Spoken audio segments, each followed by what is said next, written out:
I think it's a very proud moment for Indian democracy that the Indian National Congress is conducting an election for the post of Congress President.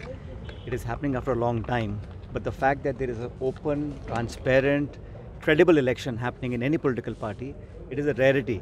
Nowadays, hardly any political party has the gumption to take such a bold step of having an open election. We have two contestants and almost 9,500 delegates will cast their votes today. And on 19th, you will have a new Congress president. I think irrespective of whoever wins, it is a victory for the democratic thinking within the Congress party. And I think what Mrs. Gandhi has done is actually shown the way to other political parties कि हमारे यहाँ पर चुनाव हम करा रहे हैं, एक पारदर्शी चुनाव, एक ऐसा चुनाव जहाँ कोई भी लड़ सकता है. हमारे यहाँ 2 उम्मीदवार हैं और 9,500 डेलीगेट्स ने आज अपना मन बनाकर एक व्यक्ति को जिताने का काम करना है. 19 तारीख को मतगणना होगी, नया अध्यक्ष बनेगा और नई ऊर्जा के साथ, नई ताकत के साथ और आपसी जो प्रतिस्पर्धा हुई है, मैं समझता हूँ उससे संगठन को लाभ मिलेगा और दोनों उम्मीदवारों के बीच में जिसको डेलीगेट्स चाहेंगे वो जीत कर आएगा 19 तारीख को और एक नया अध्याय शुरू होगा कांग्रेस की राजनीति में. लेकिन आने वाले समय की तमाम चुनौतियों का सामना करने के लिए पूरे कांग्रेस जन एकजुट हैं. एक मुस्तैदी से हम लोग आगे लड़ेंगे और भाजपा और उसकी सोच रखने वाले जो सहयोगी दल हैं उनको पराजय दिलाने का काम कांग्रेस पार्टी करेगी. सर, विपक्ष कह रहा है कि मैच फिक्स है. Sorry? With this election, can we expect a complete reformation? No, I think it is very clear that the Udaipur declaration was adopted by the entire top leadership of the Congress party. We will work towards that to rejuvenate the Congress party. Rahul Gandhi ji is doing this Bharat Jodo Yatra, which has got tremendous traction. I think one of the reasons why the BJP feels very uneasy is because of the support that the Bharat Jodo Yatra is gaining. Across 4 states, he's done more than 1,000 kilometers. Some of us had the good fortune to go and join him in the Yatra. All walks of life, all people are coming together.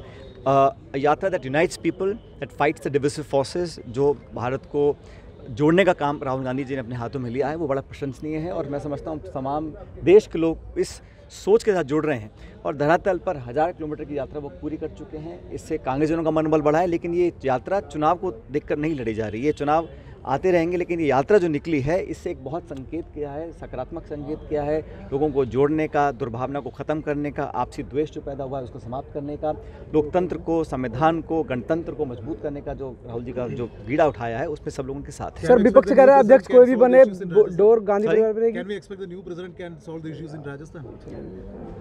Whoever becomes new Congress president will have the full support of the entire party. And like I said earlier, this is the internal election. The whole country is watching and with keen interest. That shows that the Congress party has actually lived up to what it says. No other political party in India has ever done that. I don't think the BJP has ever done anything like this. We don't know how Nadda Sahab got elected, who nominated him, who voted for him, and how the process was conducted. The Congress party has shown the way, and I hope others will follow. Sir, Hindi. आप तो पूरी नहीं जाएगी आप. देश में तमाम political पार्टियां हैं, लेकिन कांग्रेस पार्टी ने आज एक उदाहरण प्रस्तुत किया है. अपने अध्यक्ष पद के चुनाव के लिए एक निष्पक्ष पारदर्शी व्यवस्था का हमने गठन किया. उम्मीदवार हमारे 2 थे, उन्होंने प्रचार देश भर में किया. 9,500 डेलीगेट्स देश में कांग्रेस पार्टी के हैं जो खुद इलेक्ट होकर आए हैं.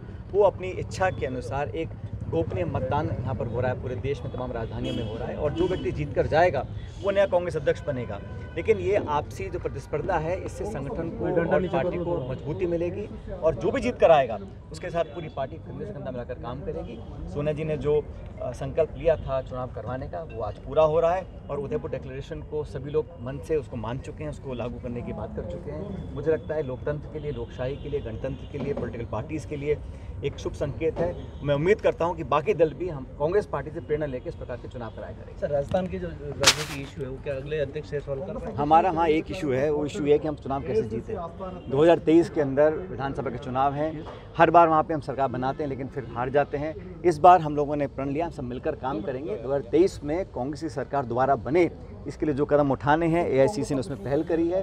हम लोग सहयोग पूरा कर रहे हैं और मेरा ध्यान है कि हम लोग 12 महीने के बाद दोबारा राजस्थान के लोगों का विश्वास जीत पाएंगे. सर, आज सीएम साहब ने कहा है कि जो नए लोग होते हैं कांग्रेस में हड़बड़ी में रहते हैं उनको धैर्य रखना. युवाओं को धैर्य रखने की भी नसीहत एक तरीके से दे रहे हैं. जैसे मैंने कहा ना, हम सबका सामूहिक संकल्प जो है, चाहे कोई किसी बात को भी रखे, सामूहिक संकल्प ये है कि कैसे राजस्थान में सरकार दोबारा कांग्रेस पार्टी की बने, क्योंकि उसके तुरंत बाद लोकसभा के चुनाव है। और हम इन राज्यों में, जैसे कर्नाटक में हम लोग जीतने जा रहे हैं, गुजरात हिमाचल में हम लोग सरकार बनाएंगे, फिर मध्य प्रदेश, छत्तीसगढ़, राजस्थान, इन स्टेट्स में हम जीतेंगे, तभी हमारी पार्टी और हम लोग तैयार होंगे 24 की चुनौती का सामना करने के लिए। इसलिए सबकी टॉप मोस्ट प्रायोरिटी है कि 2023 में राजस्थान में सरकार कांग्रेस पार्टी की बने। It's great to see you here. Thank you for watching our work.